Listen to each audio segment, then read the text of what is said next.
Yeah, we can start with the injuries if we can. Alex Oxlade-Chamberlain, last seen, for example, protective boot on crutches. How is he? And is there any news on anyone else in the squad in terms of recovery? No news on anyone else, which is good news. And with Oxley, yeah, the ankle, what we probably expected.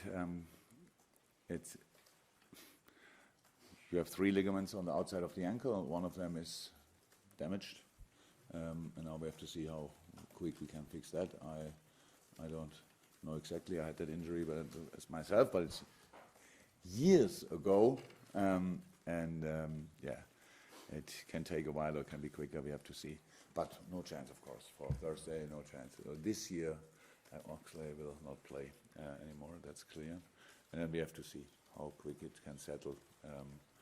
Yeah, that's it. And nothing on Lovren or Matip, they're both out of there as well? Both, and Fabinho, both in a really good way, but of course not ready for these games, no. What about how much you have to think about fatigue? I know you travel and you expect the squad to be fit, but will you only know when the players run out against Leicester whether they are feeling it in the legs, because they've had a lot of minutes, haven't they?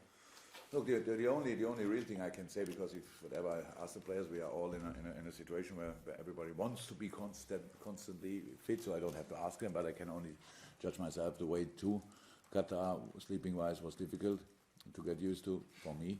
On the way back, it was completely normal. Since then, it's all good. We had yesterday a day off.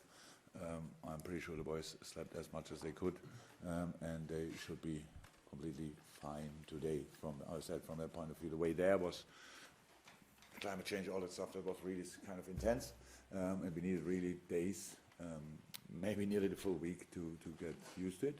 But now on the way back, we are in all the circumstances we know, 4 years, and all good. Carlo Ancelotti is the only manager to have got the better of you so far this season, and now he's moved in just over the road. Are you looking forward to your showdown in the FA Cup? What does it do to the dynamic in the city? I couldn't be further away from the FA Cup in a moment. There are three.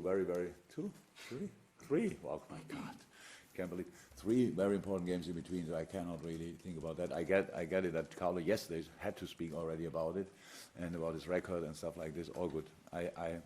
It's a big proof for our relationship. I like him a lot. I liked him a lot.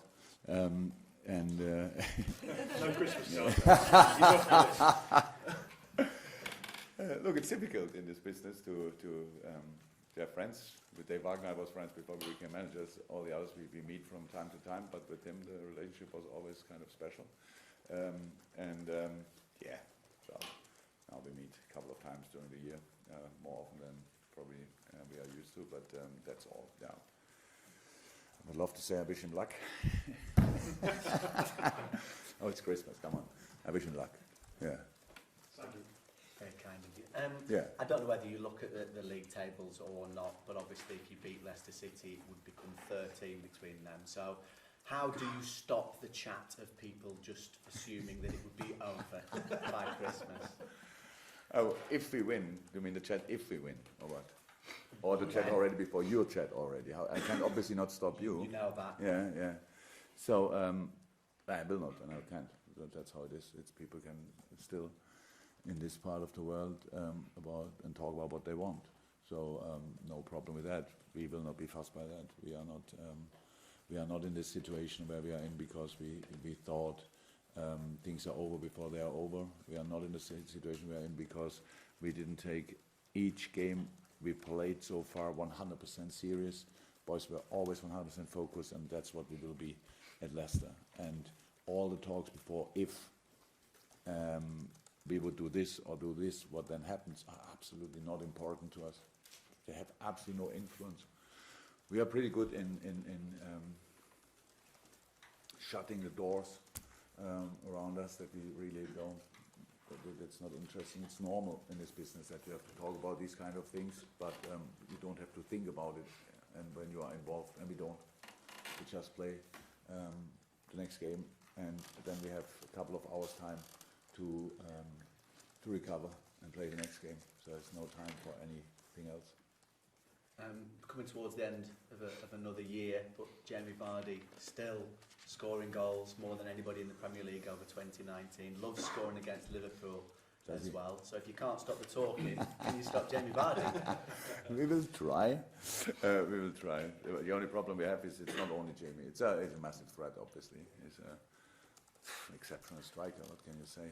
Over years. Since I'm in England, he's one of the top 3, probably, because he's always scoring. He's difficult to defend, always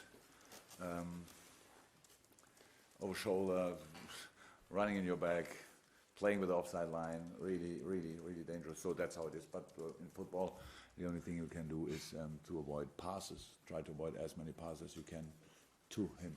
And that's what we'll try, like we always do it. Yeah, that's it pretty much. But Leicester is not only Jamie Vardy. Brendan did an excellent job there. And they are a proper top-class team in the situation where people still speak about them like a little bit, oh, how did they come there? But the quality they have is exceptional, plus the manager they have makes a really good mix. And so we are aware of that, but that's it. Apart from that, we will prepare like we always do.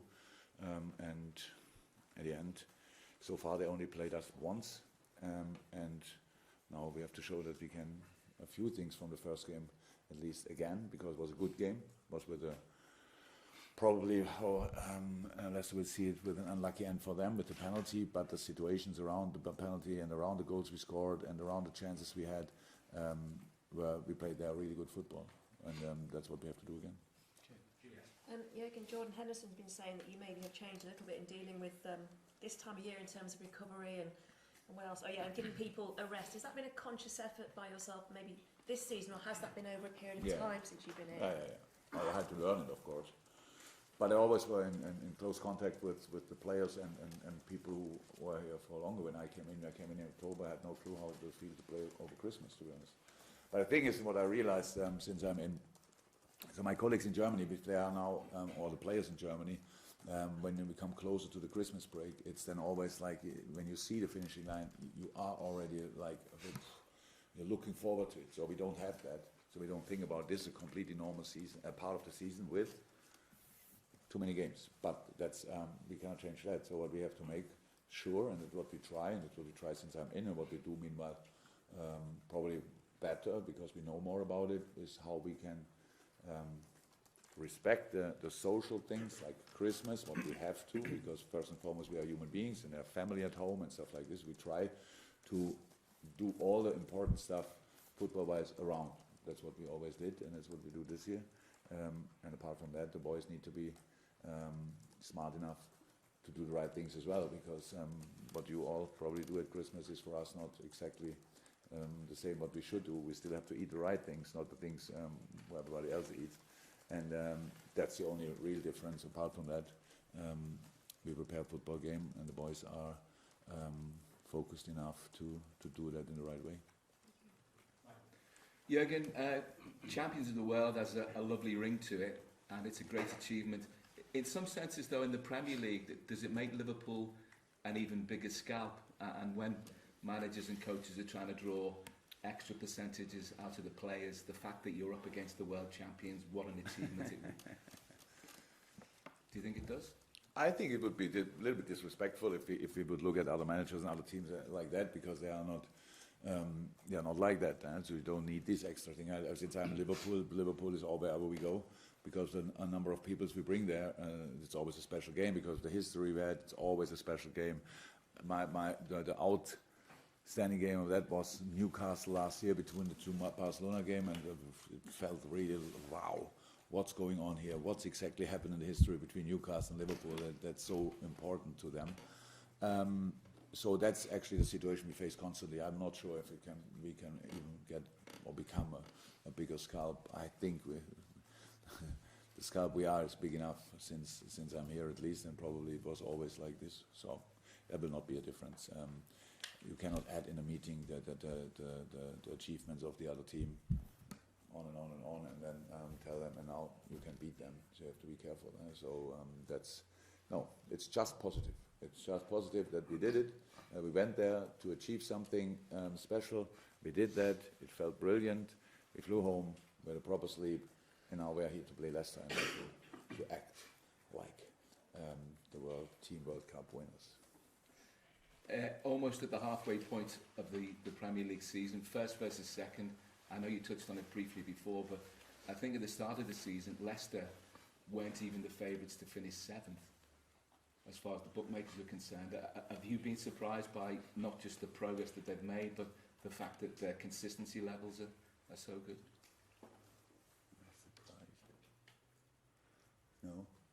No, it's the situation what Leicester have, and rightly so. They, because of they were whatever seventh or whatever last year's, when don't play international football, but have the quality if they go through the team. Paris, for example, needed a while to adapt to the position. He came in, and a lot of people in football thought he's rather wing back than a full back, but now he's a proper full back plus a threat, so like an offensive full back.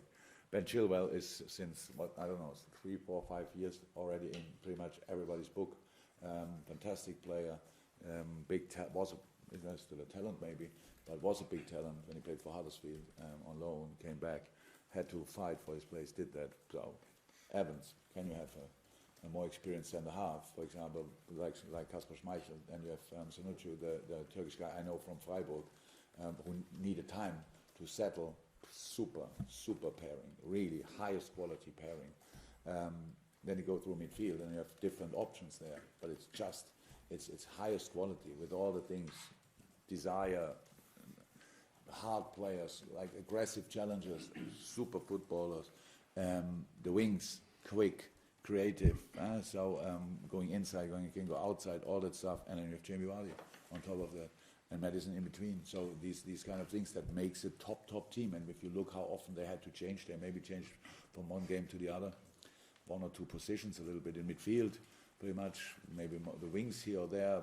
Chilwell could not always play stuff like that, but they could play this team consistently because of the number of competitions everybody else in is a big advantage with the quality they have. So they do really well and use that situation really well. And so, well deserved, whatever they achieve. So I'm not surprised at all. If you go through the team, it was clear from the first day, plus the manager, it was clear from the first day that will be a proper challenger over the whole season. 3 trophies in 6 months. I'm just wondering how important, how significant that is in terms of the evolution of this squad. Oh, it's much better than losing all these finals, to be honest. That's a massive difference.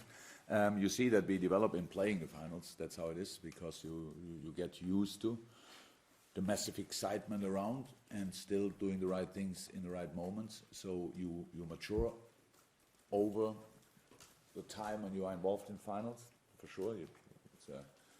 It's not normal that you are involved in so many finals. That's true as well. So that's all really good and helps of course. But that's the only thing. Apart from that, the boys team developed in the last couple of years in a sensational way, and that helped as well. Not only experience in the finals, so the quality which we developed all together is exceptional. So, but that's it. Today, really cool so far, super. But we are here to play Leicester on Thursday. That's all. It has nothing to do with the finals. It's nothing to do with the other games. It's just about this game, being in the game, dig in, fight for each inch on the pitch, whatever, and be ruthless.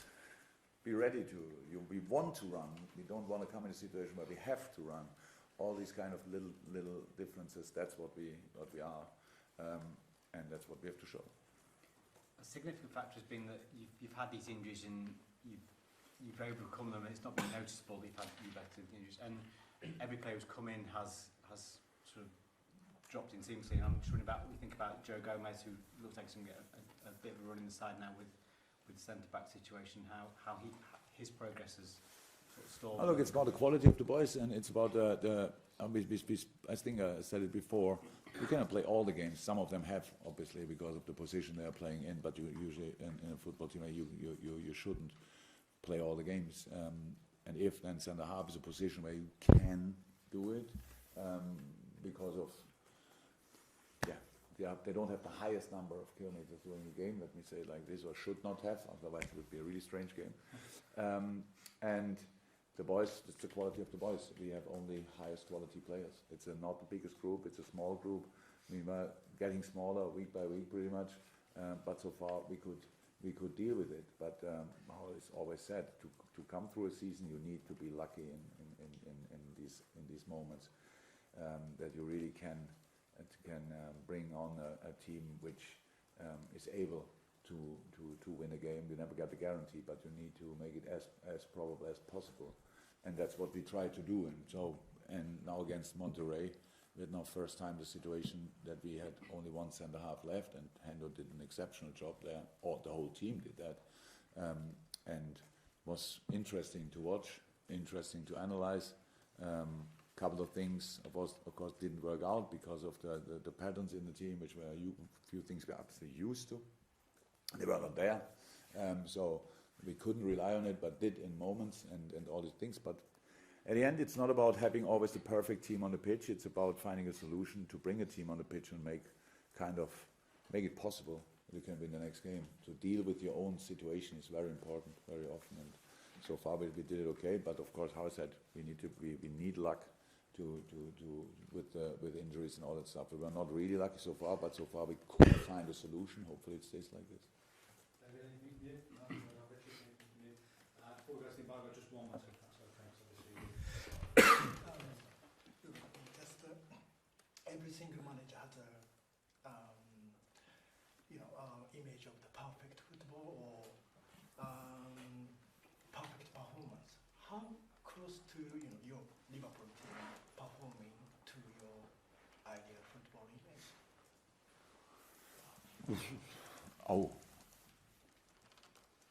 I think it's more like this, that we all in life, not only in football, we constantly search for perfection and we'll never find it. So that's a little bit like this, but without knowing exactly what would be perfect. I don't know exactly what would be perfect. A football game, over the number of games you play, there are perfect moments in a game. A perfect moment in a game was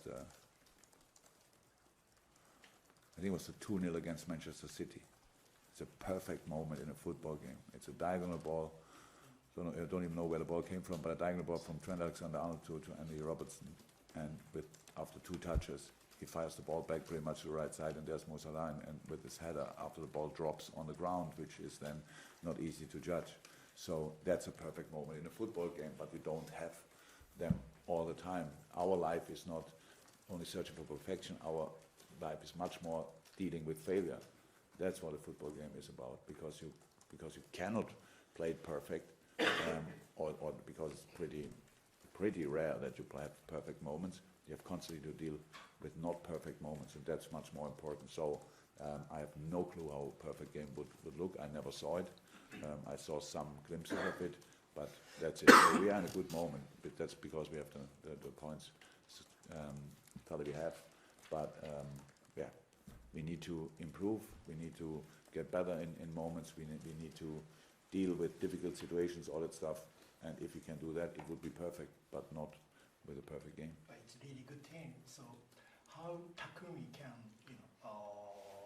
perform for this team, you think? Easy. We will see.